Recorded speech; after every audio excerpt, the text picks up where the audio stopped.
So today we're diving deep into the evolution of military technology. Okay. I think most people know about famous battles, maybe some famous weapons, Mm. but what we're really going to be looking at is how warfare itself has been shaped by technology from the very beginning. Right, right. I mean, you could say from rocks to robots, really. Yeah, absolutely. We're going to be exploring this topic with a fascinating book that traces the development of military tech through the ages, and I think you're going to find some of these insights really surprising. I'm sure I will. So, to kick things off, the book starts with prehistoric warfare. Okay. And I gotta admit, on the surface, it's kind of amusing to picture, our ancestors going at it with sticks and stones. Yeah. But then you come across something like the massacre near Lake Turkana in Kenya. The evidence suggests that this wasn't just random violence, but an organized attack on a whole group, men, women, children. Wow. It's estimated to have happened around 10,000 years ago. That's a long time. And it kind of challenges the notion that war is solely a product of modern civilization. It does. Even back then, you can see the seeds of strategy, Right. the deliberate intent to harm, using tools that were, in essence, designed for combat. And you see this drive for innovation and adaptation early on. The Yeah. book talks about how the development of simple defenses like walls and shields actually fueled the need for better offensive weapons. Well, of course, that makes sense. It's the classic arms race. You see that pattern repeated throughout history. One side develops a new technology, and the other is forced to counter it. Yeah. And it's that constant back and forth that really pushes innovation. So the introduction of metal during the Bronze and Iron Ages was a pivotal moment. I mean, that's pretty obvious. Absolutely. Weapons became more durable, deadlier, and we start to see more specialized designs emerging.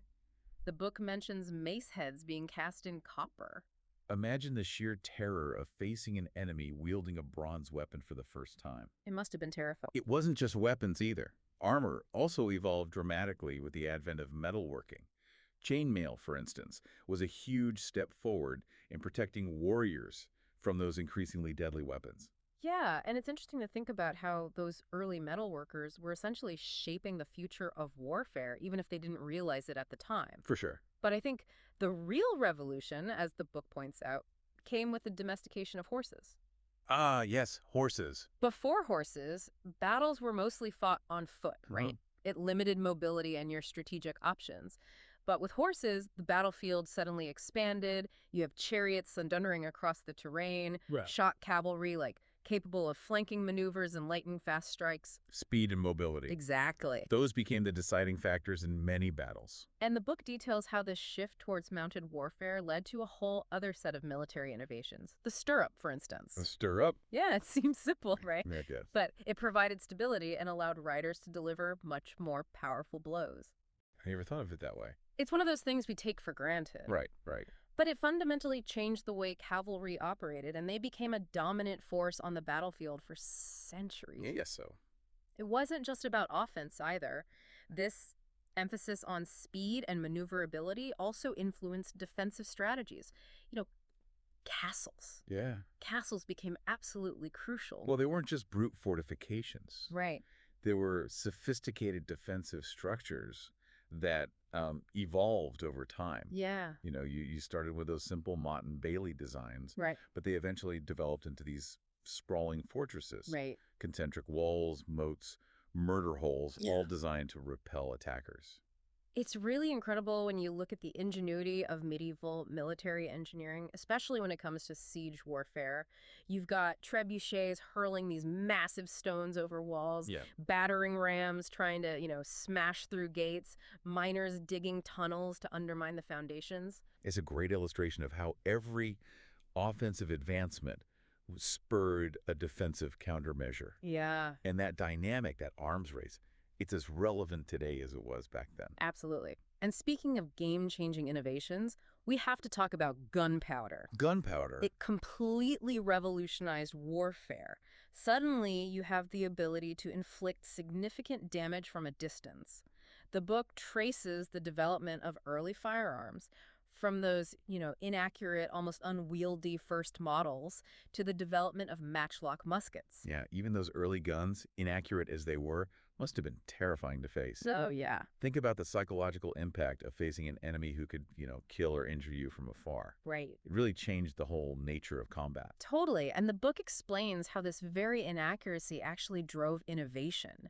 The need for greater accuracy led to the development of rifling. Rifling, okay. And that dramatically improved the range and precision of firearms. Yep. And then, of course, you have the cannon, truly a weapon that reshaped the landscape of warfare. The ability to hurl projectiles with that kind of force and with development, accuracy, it shifted the balance of power on land and at sea. Totally. It's amazing how one discovery, gunpowder, had such far-reaching consequences. It wasn't just about the weapons themselves. It transformed tactics, logistics, the scale of battles, and eventually even the political landscape. Right. It's a prime example of how technological advancements in warfare often have these ripple effects. Yeah. They extend far beyond the battlefield itself. And speaking of expanding battlefields, we can't forget about naval combat. After all, this technological innovation wasn't confined to land. That's right. Warships also underwent incredible transformations. The book details how we went from longships and caravels to these massive galleons bristling with cannons. Yeah. Just imagine the firepower those ships packed. I know, it's crazy. But even that was just a prelude to the real revolution at sea. Oh, yeah.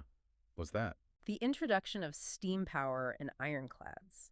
That was a turning point. It was. Ships were no longer reliant on wind and manpower. They became these, metal behemoths. Right. Powered by engines capable of projecting force across the oceans. It's hard to imagine the impact that must have had. Totally. And the book highlights two specific innovations that were really crucial to this transformation. The invention of the screw propeller. Okay. That allowed for much more efficient propulsion. Right. And then you have that epic clash between the Monitor and the Virginia during the U.S. Civil War. Right. The first battle between two ironclads. It was a sign of things to come, a glimpse into the future of naval power. And that brings us to the 20th century, a period of really accelerated technological development that would, again, redefine warfare. World War I and World War II were like crucibles of innovation. Yeah. We saw the rise of dreadnoughts, those massive battleships, kind of the apex of naval power at the time. Oh, yeah. And then, of course, the terrifying impact of German U-boats. The U-boats. The sinking of the Lusitania is just a chilling example of their destructive potential. Yeah, it's a stark reminder that technological advancements, even those intended for military purposes, can have unintended and devastating consequences. Yeah. But it wasn't just naval power.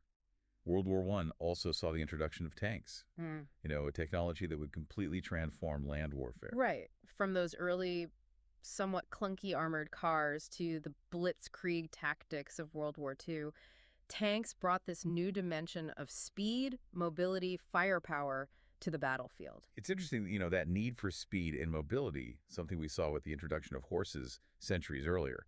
It kind of resurfaced in a new form with the development of tanks. It seems to be a recurring theme in military thinking. Right. That desire to outmaneuver and overwhelm the opponent.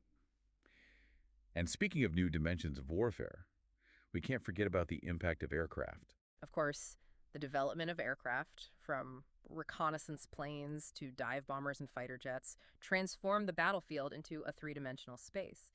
And then the culmination of all of this, at least in terms of destructive potential, was the atomic bomb. Right. It's almost impossible to overstate the impact of aircraft on warfare. Yeah. They changed the very nature of conflict, expanded the reach of armies, dramatically increased the potential for destruction. But it's important to remember, it wasn't just these big, dramatic innovations that mattered. That's right. The book actually reminds us that it's not always about the biggest, most obvious advancements. World Wars I and II also saw crucial progress in those smaller, less flashy technologies like better rifles, machine guns, even communication systems. Think about the impact of Morse code, and the critical role code breaking played. Exactly. Sometimes it's those seemingly small innovations that have a disproportionate impact on the outcome of a conflict. And as we move into the modern era, we see even more rapid advancements in technology leading to a whole new set of challenges and opportunities in warfare.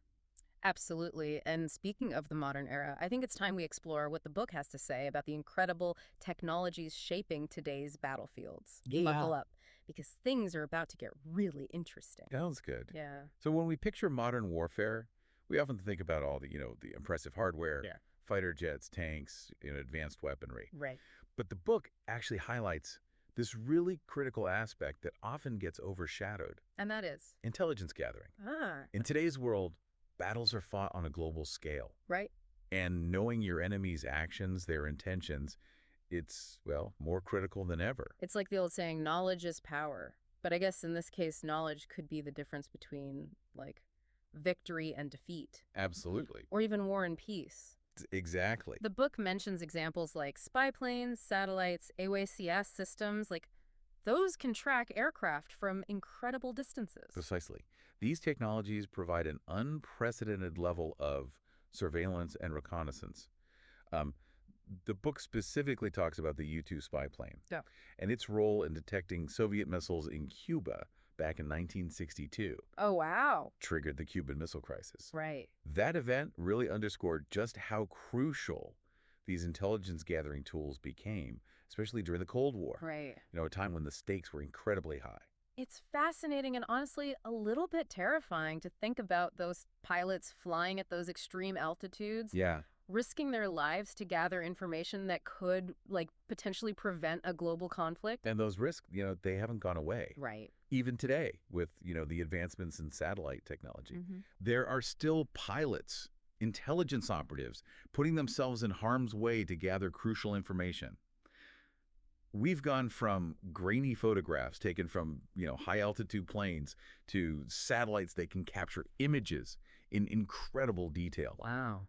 allowing us to monitor troop movements, identify potential threats, even track individuals from space. It's quite a leap forward. That is quite a leap forward, but all of this information gathering, it does raise some, like, significant ethical questions. Yeah, for sure. I mean, where do we draw the line between national security and, like, individual privacy? That's right. The book kind of touches on this tension, this need for information, but then the potential for surveillance overreach. You're absolutely right to bring that up. The Yeah. technology is incredibly powerful, but the ethical implications of how we use it, that's something we as a society have to consider very carefully. That balance between security and liberty, it's a delicate one. Speaking of technology that prompts ethical debates, we have to address the rise of drones and modern warfare. Drones. Yeah. Or UAVs. They've really become synonymous with modern conflict. It seems like every time you turn on the news, there's a story about drones being used in some military operation. I mean, the book does a great job of tracing their evolution from those early, target drones, like used for training exercises, to the sophisticated armed drones that we see today. It's a significant shift in warfare, for sure. Hmm. Drones offer versatility. They're relatively inexpensive compared to traditional aircraft. Right. And perhaps most importantly, they can be operated remotely, which minimizes the risk to pilots. But, as the book points out, this very advantage introduces new moral and strategic dilemmas. It's like every technological leap forward in warfare comes with this whole new set of questions about, like, how we use that technology responsibly. That's a good point. The book makes this interesting comparison between the development of drones and earlier game changers, like gunpowder. Okay. Each new technology, it brings possibilities, but also challenges. Yeah. And it forces us to kind of, reconsider the ethics of warfare. With drones, I feel like those questions are especially complex. They can be used for surveillance, reconnaissance, targeted strikes, and all of that raises concerns about accountability, collateral damage, even, like, the very nature of warfare itself. And those concerns aren't just theoretical. I mean, there have been real-world incidents Right. where drone strikes have resulted in civilian casualties, which prompts debates about the rules of engagement Right. and the need for greater transparency. Yeah, it seems like technology is always pushing us to evolve our ethical thinking, Absolutely. to keep pace with the potential consequences of our inventions. Exactly. But moving on from drones, the book also highlights another significant development in modern warfare: Okay. the rise of what are called smart weapons. Smart weapons. Okay. These are essentially guided bombs and missiles that use advanced technology to increase accuracy Okay. and minimize collateral damage. So instead of those, like, indiscriminate carpet bombing tactics that we've seen in past conflicts, we now have the ability to hit specific targets with pinpoint accuracy. That's right. I mean, on the surface, that sounds like a positive development, but I imagine there are still risks involved. You're right to be cautious. While smart weapons are designed to reduce civilian casualties, there are concerns about unintended consequences. Right. What happens if, let's say, the targeting information is flawed? Yeah. Or if there's a malfunction in the guidance system? Right. Right. And there's also the question of who bears responsibility when things go wrong. It's a good point. It's a reminder that even the most advanced technology isn't foolproof. Human error, miscalculations, unforeseen circumstances, all that can still have a significant impact, even with all of these sophisticated systems in place.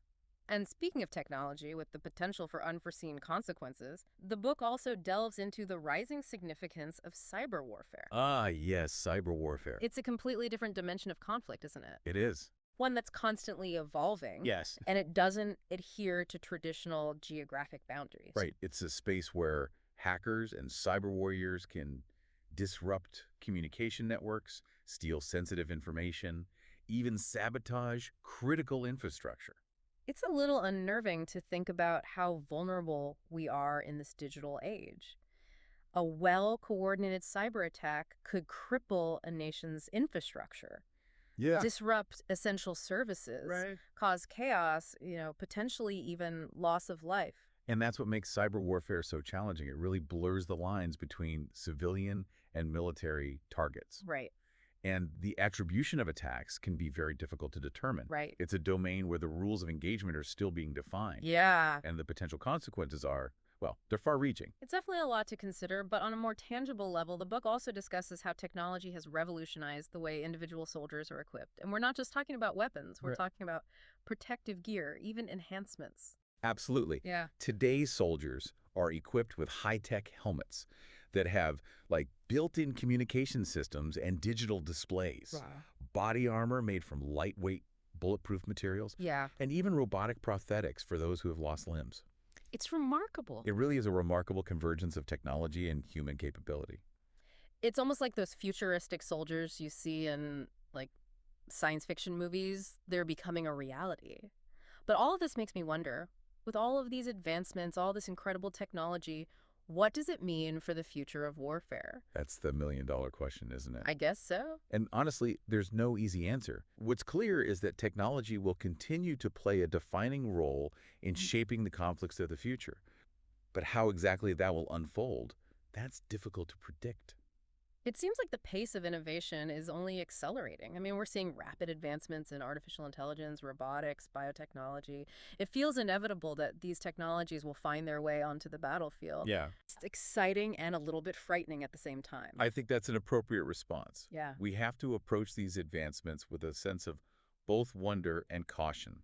We have a responsibility to ensure that technology is used in a way that minimizes suffering, promotes peace, rather than fueling further conflict.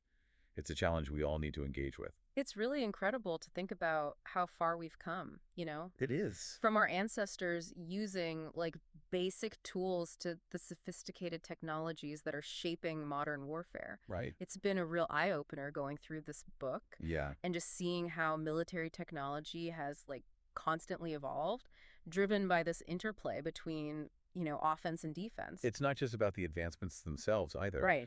It's also how they reflect our changing understanding of warfare, like strategy, and even the very nature of conflict. Right. Each new innovation kind of forces us to reassess, Yeah. how we fight, how we defend ourselves, the true cost of engaging in war. The book doesn't just present a dry chronological history. It really highlights these like unexpected twists and turns, those surprising breakthroughs and adaptations, Yeah, even the accidents that have influenced the course of military history. for sure. Like, take the discovery of gunpowder, for instance. Yes. Who could have predicted that a simple spark would lead to weapons capable of such, immense destruction? Right. Or that, the humble carrier pigeon would eventually evolve into unmanned aerial vehicles that can strike targets across the globe. It's wild. It's a reminder that innovation can be like a double-edged sword, right? Absolutely. It brings progress, but also the potential for destruction. And that leads to the big question, Yeah. What does the future hold for military technology? I mean, we've covered everything from swords and shields to like smart bombs and cyber warfare. We have. What lies ahead? Well, it's difficult to say with certainty, Yeah. but one thing's for sure. What's that? The pace of innovation is only accelerating. We're witnessing rapid advancements in artificial intelligence, robotics, biotechnology. It seems inevitable that these technologies will find their way onto the battlefield. I've been reading some articles about experts discussing autonomous weapon systems. Yeah. Essentially, like robots that can make their own decisions about when to attack. Right. I mean, the concept is both fascinating and, honestly, pretty unsettling. It raises some profound ethical and philosophical questions. Yeah, If we remove the human element from the decision-making process in war, right. what does that mean for the future of warfare? Who's accountable when an autonomous weapon makes a mistake Right. or causes, unintended harm? These are questions we need to grapple with now before these technologies become widely deployed. It's almost like we're stepping into the realm of science fiction, but these are very real issues that we have to confront. I mean, beyond specific technologies, I wonder if future conflicts will be defined by like the ability to gather, process, and act on information more effectively than your opponent. That's a key insight. We're already seeing this trend with, cyber warfare, Right. where information dominance can be just as important as physical control. Hmm. In the future, battlefields might be fought as much in the digital realm as they are on land, sea, and air. History has shown that those who adapt, those who master the latest technologies, will hold a significant advantage. But it's not just about technological prowess. Right. It's also about understanding the ethical implications, using this technology responsibly. Absolutely. As we've seen throughout this deep dive, the evolution of military technology is a complex, multifaceted story. It's a story of innovation, adaptation, that constant struggle for dominance. Right. But it's also a story about, the choices we make, the values we uphold, the kind of future we want to create. So, as we wrap up this exploration of military technology, we want to leave you with something to ponder. What do you consider the most significant military technology advancement, Hmm. and why? Think about its impact, both the positive and the negative, Right? and how it shaped the world we live in today. It's been a real pleasure delving into this topic with you. We hope this deep dive has sparked some curiosity, some reflection, maybe even some healthy debate. Keep those minds engaged, and we'll catch you on the next deep dive. See that?